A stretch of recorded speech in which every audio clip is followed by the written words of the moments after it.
የማይነጥፈው ደስታችን መድኃኔዓለም ነው።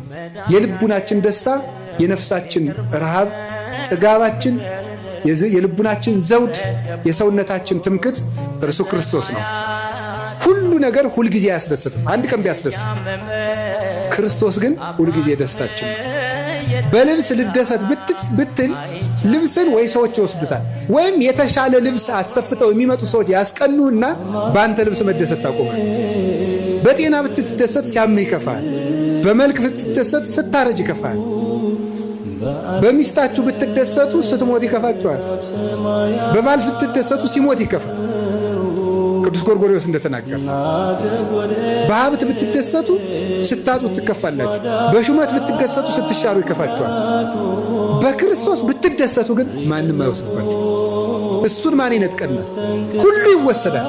የማይወሰድ ሀብት ክርስቶስ። ስለዚህ ቅዱስ ጳውሎስ ምን አለ? እላችኋለሁ በክርስቶስ ደስ ይበላችሁ አለ።